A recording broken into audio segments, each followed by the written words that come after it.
आसपास सातपालची आणि युवराजची कुस्ती आपल्या बिराजदारची कुस्ती होती. त्यावेळेस बिराजदारनं सातपालला मारलं होतं त्यावेळेस. बेळगावला कुस्ती होती त्यावेळेस. त्याच्यावर सातपालपर्यंत आलंच नाही, आपल्या महाराष्ट्रात आलंच नाही फार. तेवढंच फक्त ते. बोला बोला बोला बनणार आहेच.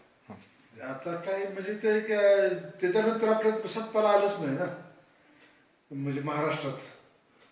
हिंद केसरी होतं सातपाल, बरोबर आहे. सातपाल हिंद केसरी. हिंद केसरी होते की सातपाल. त्यांना सुरुवातीला कोणी हरवलं?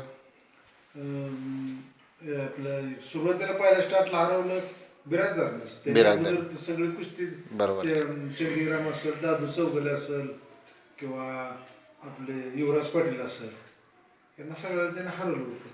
पण मारलं चित फक्त बिराजदारनंच. त्याने मान्य केलं स्वतः, मला फक्त हरवलं असेल तर कोणी सातपाल. नियमानुसार हरवलं असेल तर हरिचंद बिराजदार. आणि दोघंही कधी न चिडणारे पैलवान, प्रामाणिकपणे खेळणारे, बरोबर आहे. मग त्यांचं कुठं तर स्मरणात राहिलंच पाहिजे. पण त्यात किती दिवस झालं जुनं आता 80 अष्टात कमीत कमी 40 वर्षा पुढं झालं. 40 वर्षानंतर आपण व्हिडिओ घेतले, त्यांची आठवण येते,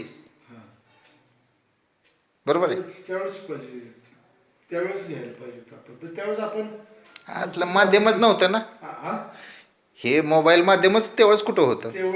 त्यावेळेस मोबाईल माध्यम बी नव्हतं ना, आपण बी नव्हतं म्हणलं तर चाललं. काय कळत आपल्याला हे आपण असं घ्यावं, काय करावं, काय कळतच नव्हतं ना. आता तुमचं पूर्ण नाव सांगा मला लगेच. माझं नाव काय? माझं नाव पूर्ण नानासाहेब विठोबा लोखंडे, गाव खुडूस, तालुका माळशिरस, जिल्हा सोलापूर. इथे खुडूसमध्येच आहे. माहिती दिल्याबद्दल अभिनंदन.